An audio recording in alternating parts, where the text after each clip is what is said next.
Television and the Public Interest, delivered by Newton Minow on May 9th of 1961 in Washington, D.C. Governor Collins, distinguished guests, ladies and gentlemen. Governor Collins, you're much too kind, as all of you have been to me for the last few days. It's been a great pleasure for me and an honor to meet so many of you, and I want to thank you for this opportunity to meet with you today. As you know, this is my first public address since I took my new job. When the new frontiersman rode into town, I locked myself into my office to do my homework and get my feet wet. But apparently, I haven't managed to stay out of the hot water. I seem to have detected a very nervous apprehension about what I might say or do when I emerged from that locked office for this, my maiden station break. So first, let me begin by dispelling a rumor. I was not picked for the job because I regard myself as the fastest draw on the new frontier. Second, let me start a rumor. Like you, I have carefully read President Kennedy's messages about the regulatory agencies, conflict of interest, and the dangers of export contracts.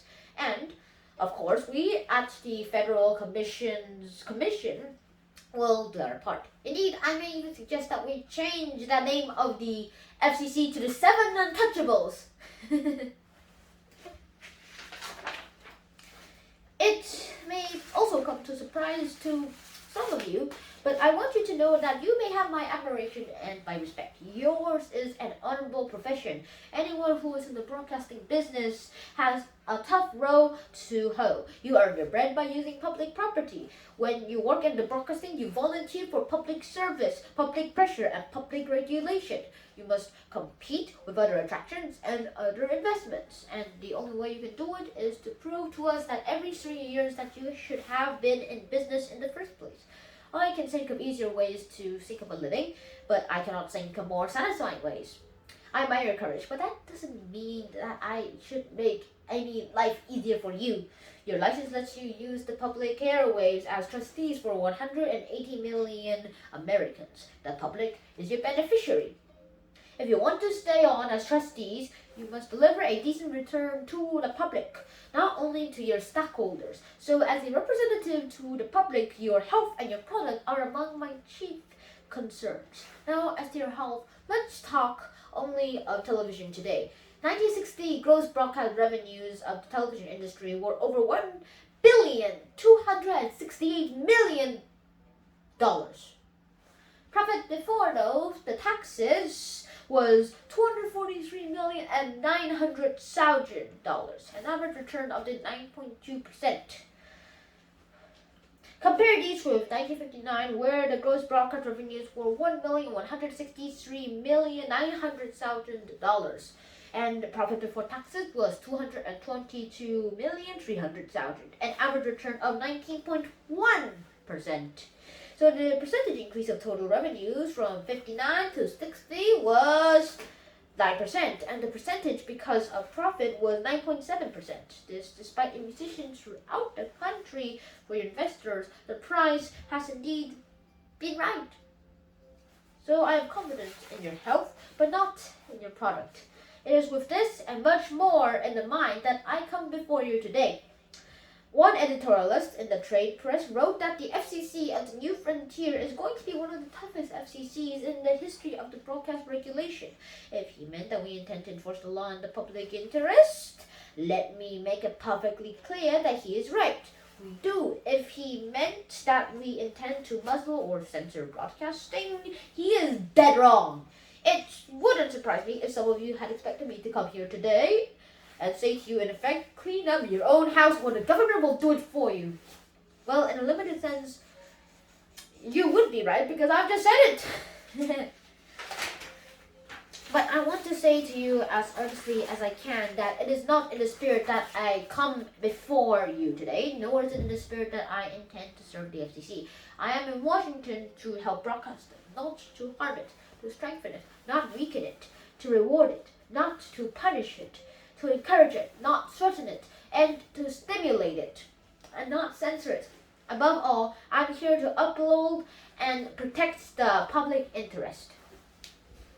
Now, what we mean by public interest. Some say that public interest is merely with interest in the public. I disagree, and so does your distinguished President, Governor Collins. In a recent speech, and of course, as also I told you yesterday, in a recent speech, broadcasting to serve the public interest must have a soul and a conscience, a burning desire to excel, as well as to sell, the urge to build your character, citizenship, and intellectual stature of people, as well as to expand the gross national product. By no means do I imply that the broadcasters disregard the public interest, but a much better job can be done and should be done.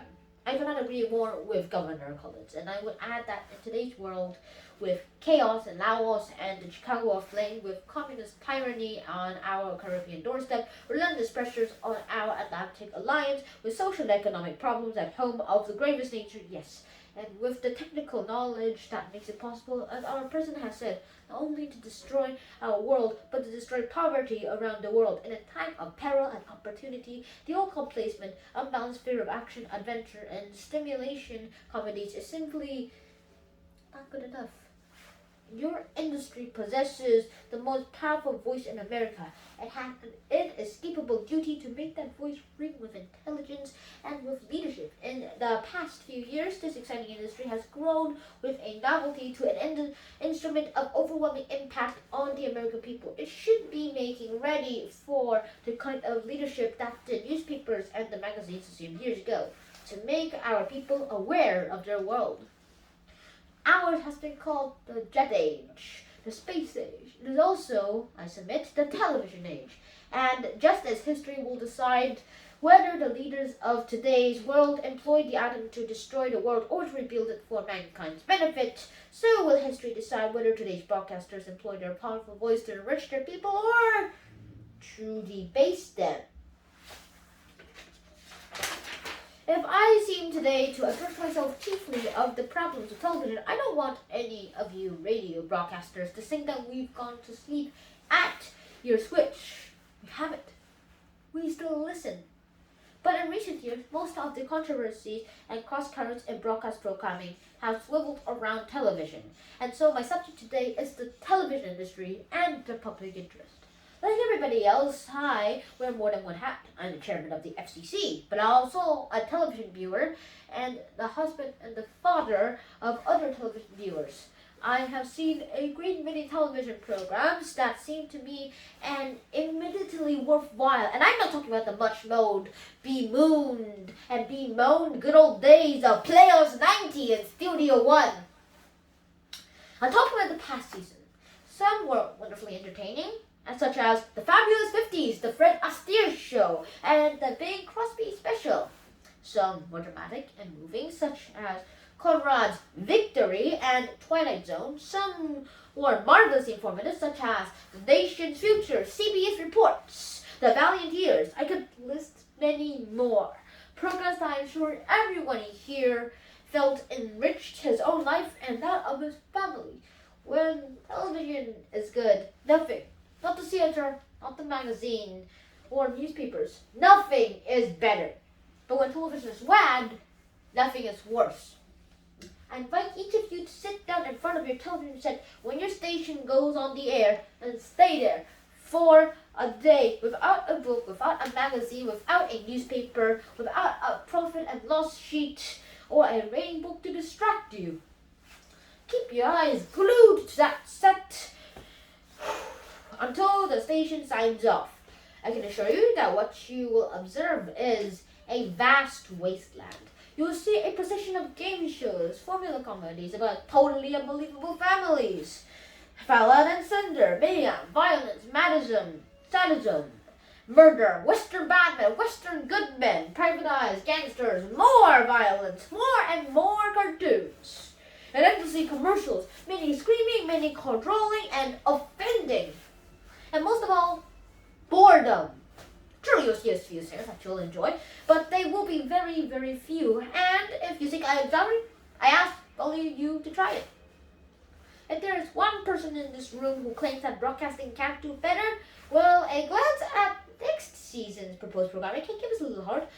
73 and 1/2 hours of prime evening time, the networks have tentatively scheduled 59 hours of categories of action, adventure, stimulation, comedy, variety, quiz, and movies.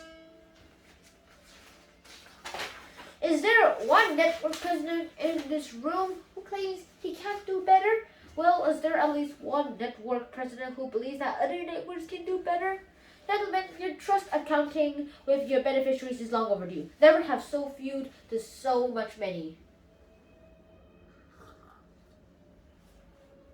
Why is so much television so bad? I've heard many answers. Demands of your advertisers, competition for even higher ratings, the need always to attract a mass audience, the high cost of television programs, the insatiable appetite for the programming material. These are some of the reasons. Unquestionably, there are the tough problems not susceptible to easy answers, but I am not convinced that you have tried hard enough to solve them. I do not accept the idea that the programming of all program is aimed accurately at the public taste. The rating tells us only that some people have their television sets turned on, and of that number, so that many are turned to one channel and so many to another. They don't tell what the public might watch if they were offered half a dozen additional choices. A rating, at best, is an indication of how many people saw what you gave them. Unfortunately, it does not reveal the depth of the penetration or the intensity of the reaction, and it never reveals what the outcomes have been if what you gave them had been better.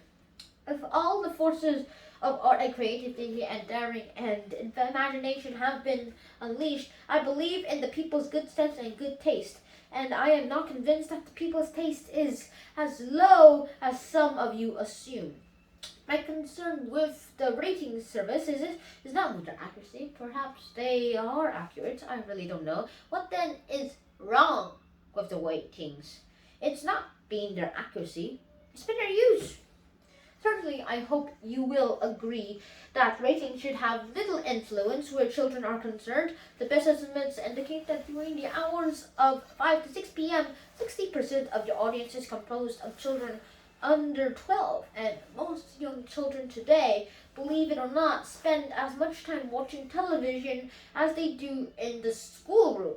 I repeat, let that sink in, ladies and gentlemen. Most young children today spend as much time watching television as they do in the schoolroom.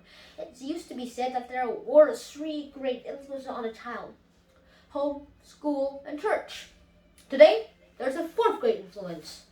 And you, ladies and gentlemen in the room, control it. If parents, teachers, and ministers conducted their responsibilities by following the ratings, children would have a steady diet of ice cream, school holidays, and no Sunday school. What about your responsibilities? Is there no room on television to teach, to inform, to uplift, to stretch, to enlarge the capacities of our children? Is there no room for the programs deepening their understanding of children in other lands? Is there no room for a children's news show explaining something to them about the world at their level of understanding? Is there no room for reading the great literature of the past, for teaching them the great traditions of freedom? There are some fine children's shows, but they are drowned out in the massive doses of cartoons, violence, and more violence. But these be your trademarks. Search your consciences and see if you cannot offer more to your young beneficiaries whose future you guide so many hours each day and day. Now, what about adult programming and ratings? You know, newspaper publishers take publicity ratings too, and the answers are pretty clear. It is always the comics. Front page of all newspapers, the editorials are not replaced by more comics, and the newspapers have not become one long collective of the advice to the lovelorn. Yet newspapers do not even need a license from the government to be in business. They do not use public property. But in television, when your responsibilities as public trustees are so plain, the moment that the ratings indicate that westerns are popular, there are new imitations of westerns on the air faster than the old coaxiable cable could take us from Hollywood to New York. Broadcasting cannot continue to live by the numbers. Ratings ought to be the slave of the broadcaster, not his master. And you and I both know that the rating services themselves would agree. Let me make clear that what I am talking about is a balance. I believe that the public interest is made up of many interests. There are so many people in this great country, and you must serve all of us. You will get no argument from me if you say that, given a choice between a Western and a sympathy, more people will watch the Western. I like Westerns too, but a steady diet for the whole country is obviously not the public interest.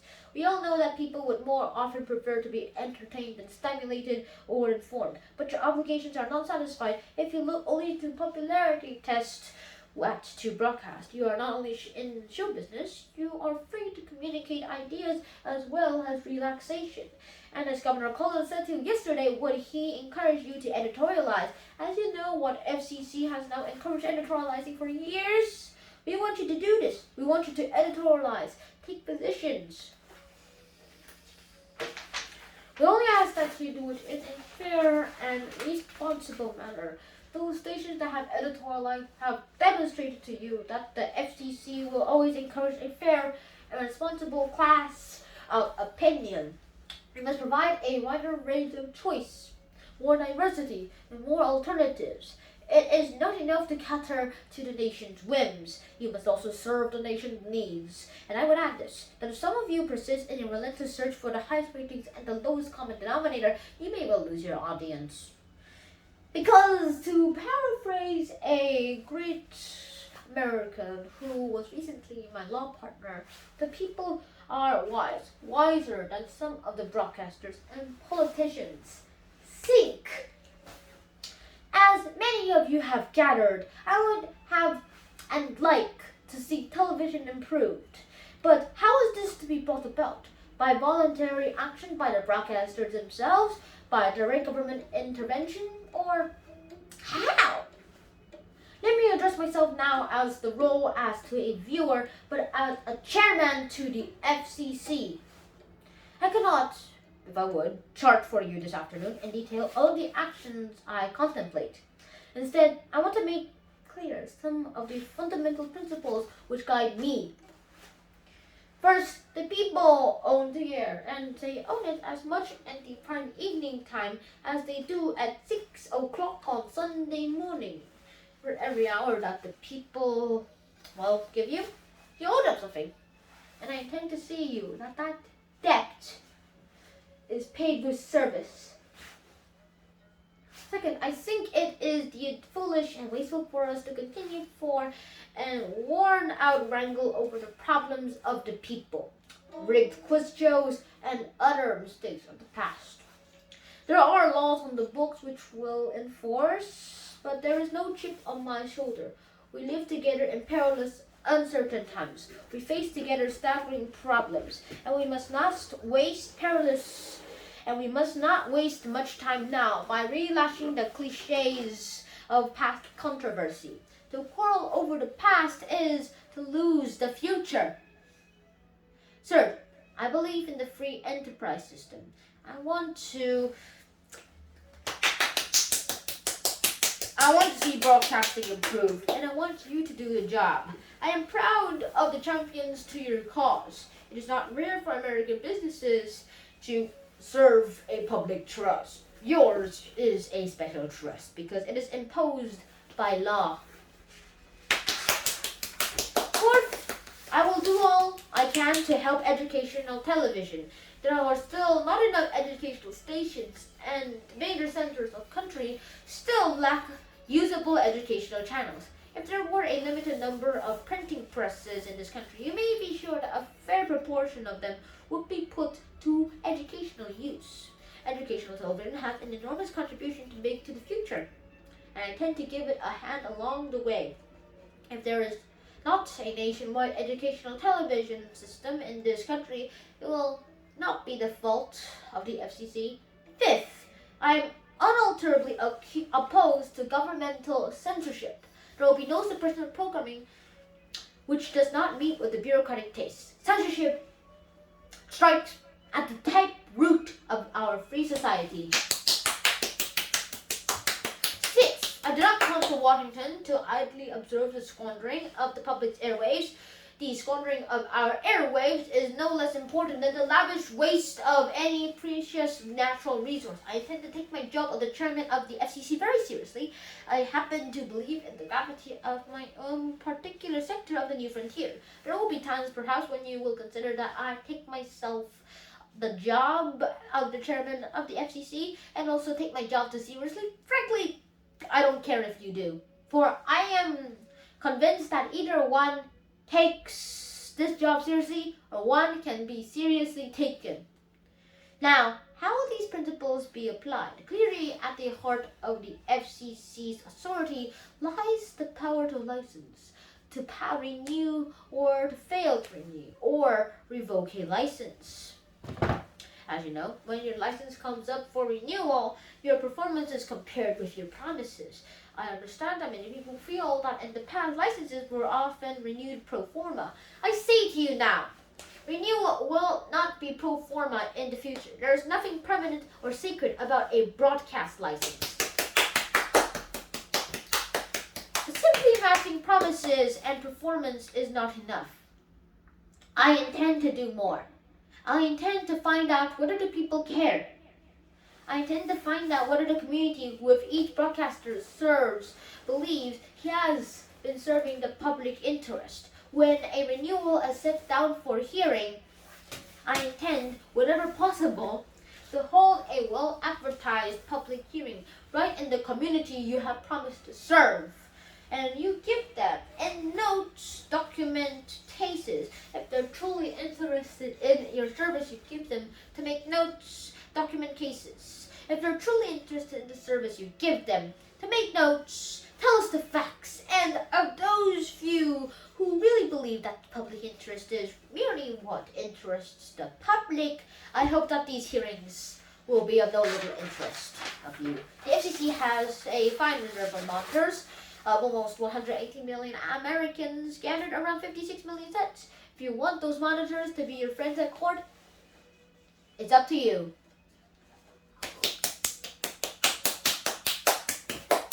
Now, some of you may say, yes, but I still don't know the answer where the line is between a grant of renewal and hearing you just spoke of. My answer, why should you want to know how close you are to come off the edge of the cliff?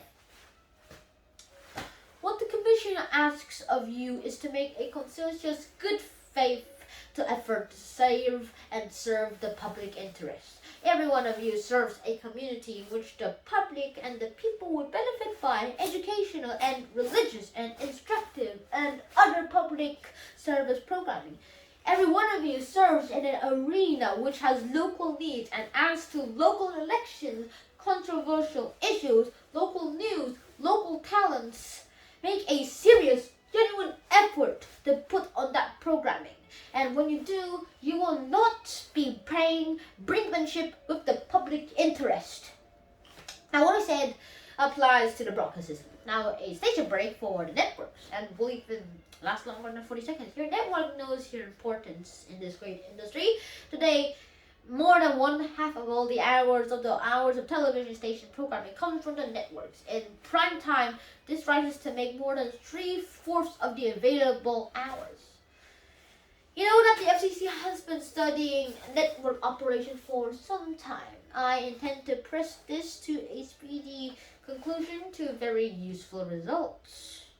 I can tell you right now, however, that I am deeply concerned with the celebration of power in the hands of the networks. As a result, too many local stations have forgone any effort at local programming, with the little use of lives of talent and local service. Too many local stations operate with one hand on the network switch and the other on the projector loaded with old movies. We want the individual stations to free to meet their legal responsibilities to serve their communities. I join Governor Collins in his views, so so well expressed to the advertisers who use the public air, and I urge the networks to join them and undertake a very special mission on behalf of this industry. You can tell your advertiser, this is the high quality we are going to serve. Take it or other people will. If you think you can find a better place to move automobiles, cigarettes and soaps, then go ahead and try. Tell your sponsors to be less concerned with the cost per sound and more concerned with them understanding per million, and remind you of the stockholders that investment in broadcasting is buying a shared public responsibility. Networks can start this industry on the road to freedom from the dictatorship of the numbers. But there is more to the problem than the network influencers on the stations or advertiser influencers on the networks. I know the problems networks are facing trying to clear some of the best programs, the informational problems that exemplify public service. They are your finest hours, whether sustainable or commercial, whether regulated, scheduled, or special. These are the signs that broadcasting knows the way to leadership. They make the public's trust a wise choice. They should be seen as, we are ready for new forms by which broadcast stations will report their programming to the Commission. You probably also know that special attention will be paid in these forms to reports of public service programming. I believe that stations taking network service should also be required to report the extent of the local clearance of network public service programs, and when they fail to clear them, they should explain why. If it is to put on some outstanding local programs, this is one reason. But if it is simply to run an old movie, that's an entirely different matter, and the Commission should consider such clearance reports carefully when making up its mind about the licensee's overall programming. We intend to move, and as you know, and as I want to say publicly, FCC was rapidly moving into other news areas before the new administration arrived in Washington.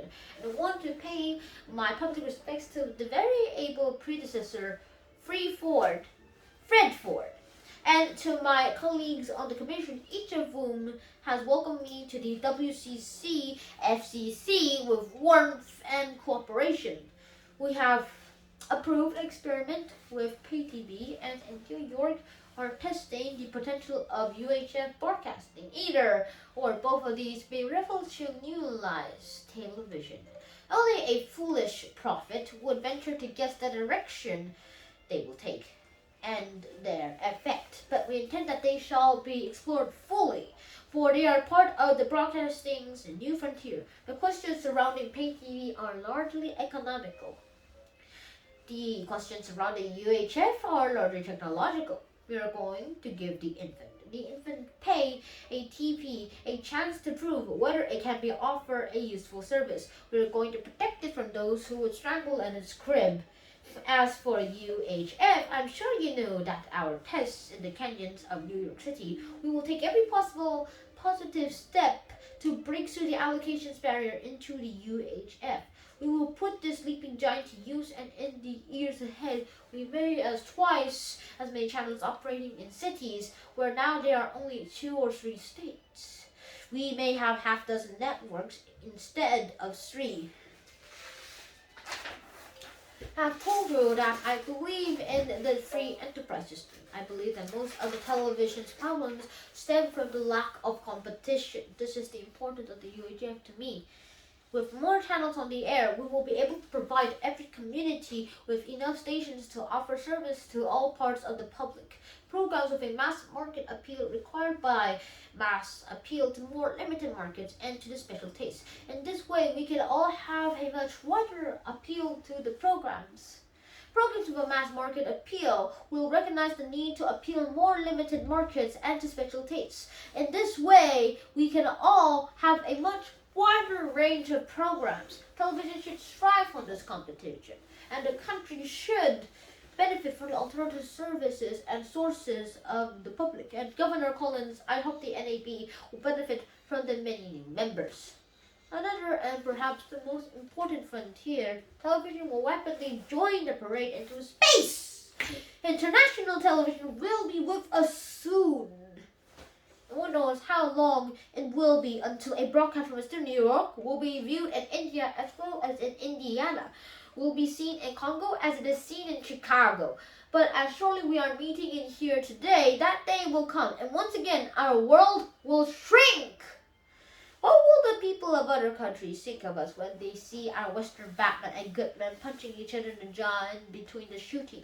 What will the Latin American or the African child learn of America from this great communications industry? We cannot permit television in its present form to be our voice overseas. There is your challenge to leadership. You must re-examine some fundamentals of your industry. You must open your minds and open your hearts to limitless horizons of tomorrow. I can suggest some words that should serve to guide you. Television and all who participated in are jointly accountable to the American public for respect for the special needs of children, for community responsibility, for the advancement of education and culture, for the acceptability of the program materials chosen, for decency and decorum in production, and for propriety in advertising. This responsibility cannot be discharged by any given group of programs, but can be discharged only through the highest standards of respect for the American home. Applied to every moment of every program presented by television, program materials should enlarge the horizons of the viewer, provide him with wholesome entertainment, afford helpful stimulation, and remind him of the responsibilities which the citizen has toward his children and his society. Now, those are not my words. They are your words. They are taken literally, verbatim, from your own television code. They reflect the leadership and the aspirations of your own great industry. I urge you to respect them as I do. And I urge you to respect the intelligent and far-sighted. And this meeting, after you leave back home at your stations and your networks, to strive ceaselessly to improve your product and to better serve your viewers, the American people. I hope that we at the FCC will not allow ourselves to become so bogged down in the mountain of papers, hearings, memoranda, orders, and the daily routine that we close our eyes to this wider view of the public interest. And I hope that you, broadcasters, will not permit yourselves to become so absorbed in a daily chase for ratings, sales, and profits that you will lose this wider view. No more than ever before in broadcasting's history, the Times demands the best of all of us. We need more imagination in the programming, not sterility, not creativity, not intimidation, not imitation, not experimentation, not conformity, excellence, not mediocrity, experimentation. Television is filled with creativity, with creative and imaginative people. You must strive to set them all free. Television in its young life has many hours of greatness. It's Victory at Sea, it's Army McCarthy's hearings, it's Peter Pan, it's Crafts Theaters, it's CNN, it's Project 20. The World Series, it's political conventions and campaigns and the great debates. And it had its endless hours of mediocrity and its moments of public disgrace. There are estimates today that the average viewer spends about 200 minutes daily with television, while the average reader spends 38 minutes with magazines, 40 minutes with newspapers. Television has grown faster than a teenager, and now it's time to grow up. What you gentlemen broadcast through the people's ears affect the people's tastes, their knowledge, their opinions, their understanding of themselves and of their world and their future. Just think for a moment of the impact of broadcasting in the past few days. Yesterday was one of the greatest days of my life. Last week, the president asked me to ride over with him when he came to speak with the NAB, and I went to the White House and he said, "Do you think it would be a good idea to take Commander Shepard?" And of course, I said, it would be magnificent. And I was privileged to ride here yesterday in a car with the President and the Vice President, the Commander, and Mrs. Shepard. This was an unexpected and unscheduled stop. And Commander Shepard said to me, "Where are we going? What is in this group?" "What is this group?" And I said, "This is the National Association of Broadcasters at its annual convention. This is the group. This is the industry that made it possible for millions of Americans to share with you that great moment in history. that his gallant flight was witnessed by millions of anxious Americans who sought an intimacy which they could achieve through of no other medium, in other way. It was one of your finest hours. The depth of broadcasting's contribution to the public understanding of the event cannot be measured. And it thrilled me, as a representative of the government that deals with this industry, to say to Commander Shepard that the group that he was about to see.